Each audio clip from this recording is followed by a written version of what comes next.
भागवत भगवान की जय। कल आप सभी ने प्रभु की मधुर कथा को श्रवण किया। किस प्रकार प्रभु ने, कृष्ण कन्हैया लाल ने सब ग्वाल वालों से कहा, अरे ग्वाल वालों, इस बार इंद्र की पूजा नहीं अपितु गिरि गोवर्धन महाराज की पूजा अर्चना करना चाहिए। सभी ग्वाल वाल गोपियां जो हैं, जो भोग सामग्री बनाई थी, सब खाने की सामग्री को ले जाकर गिरि गोवर्धन महाराज की तलहटी में रख दिया। बताते हैं कि 56 भोगों को लगाया गया। कल भी यहां पर आप सभी ने देखा था कि भगवान के आगे 56 भोग रखे गए थे। 56 भोग और 3600 व्यंजन का प्रभु ने भोग लगाया। जब सब ग्वाल बाल, गोपियां, नंद बाबा, यशोदा मैया, कृष्ण कन्हैया सब गिरिराज महाराज की तलहटी में पहुंच गए तो सबने हाथ जोड़कर ध्यान किया। कृष्णाय वासुदेवाय हरे परमात्मने प्रणता क्लेशनाशाय श्री गोविंदाय नमो नमः। इत्युक्त्वैकेन हस्तेन कृत्वा गोवर्धनाचलं दधार लीलया छत्रक छत्राकमिव बालिका। सबने गिरि गोवर्धन महाराज का हाथ जोड़कर ध्यान किया।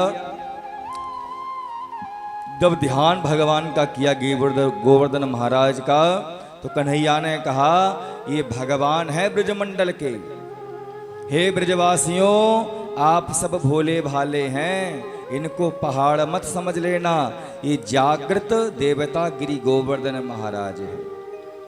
ग्वाल वालों ने कहा, कन्हैया भाई हमें तो कुछ मालूम ना है, तेरे भगवान है, कैसी इनकी पूजा की पद्धति है।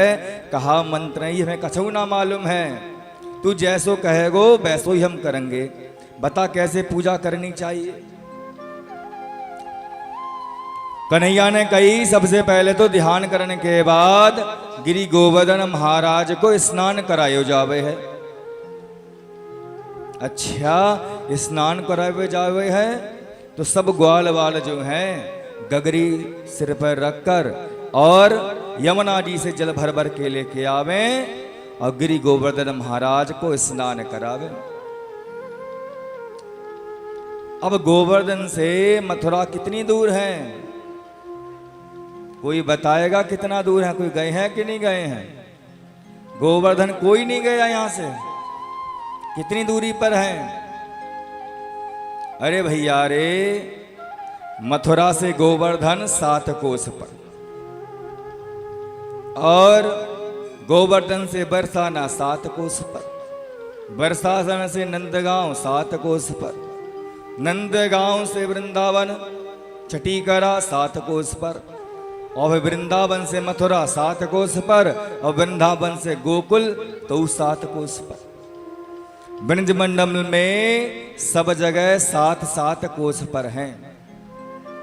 लेकिन वर्तमान काल में प्रगति होती रही और सब मिलते हुए चले जा रहे हैं।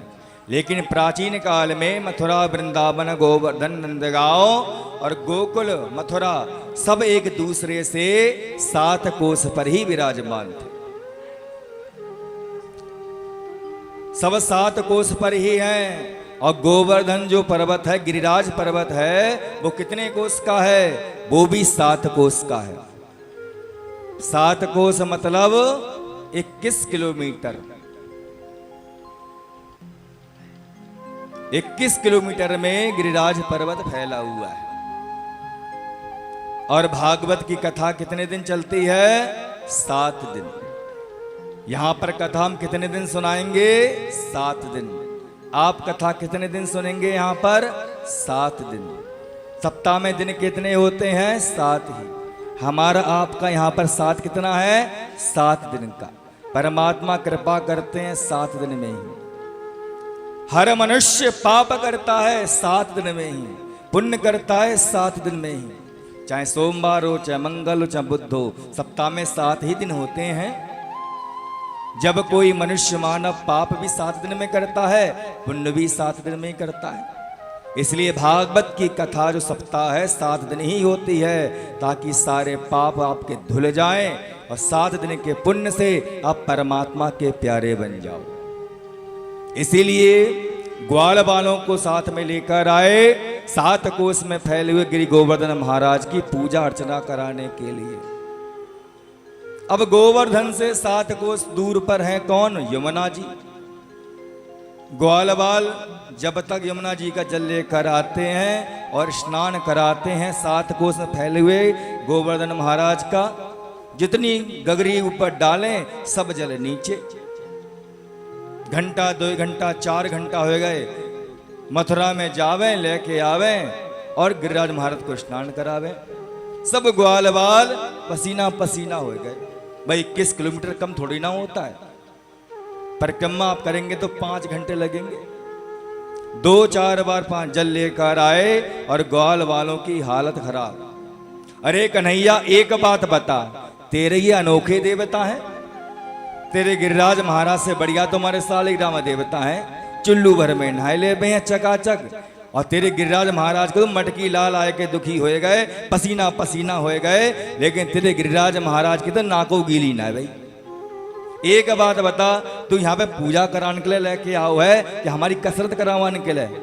देख पूरी लथपथ हो गए पसीना से। कछु उपाय कर, तेरे भगवान तेरी मानत होंगे। कन्हैया ने कही अच्छा, थोड़ी मेहनत पड़ी और क्रोध आ गया, चलो व्यवस्था करते हैं। कन्हैया ने हाथ जोड़े, हाथ जोड़ के गंगा मैया का ध्यान किया, मन ही स्मरण किया। जय जय जय जग पाविनी, जयति देव सरि गंग, जय शिव जटा निवासिनी, अनुपम तुंग तरंग। गंगा मैया का मन में ध्यान किया और भगवान के मन से ही गंगा प्रकट हो गई और आज भी वो बह रही हैं। गिरिराज जब गए होंगे, गिरिराज की तलहटी में जो गंगा बह रही है पास में, उन गंगा को क्या कहते हैं? मानसी गंगा कहते हैं। मानसी गंगा का जल ग्रहण किया है कि नहीं किया है? पुण्य कट जाते हैं, तन के पापों को काटती हैं कौन? भागीरथी गंगा। और मन के पापों को काटते हैं कौन? मानसी गंगा। बहुत पुण्य करने के बाद भी, तपस्या करने के बाद भी मन शुद्ध नहीं हो रहा है तो मानसी गंगा का जल पियो, वहीं मनन करो, प्रभु की कृपा से मन पावन पवित्र हो जाता है। बोल मानसी गंगा की जय। 4 प्रकार से गंगा प्रकट वहीं। एक चरण गंगा, जिनको भागीरथी गंगा कहा गया, दूसरी मानसी गंगा, और एक कल होंगी नयन गंगा, और एक और कल होंगी। 4 प्रकार की गंगा है। ज्ञान गंगा, 2 गंगा जी कल प्रकट होंगी, कल की कथा में श्रवण करेंगे।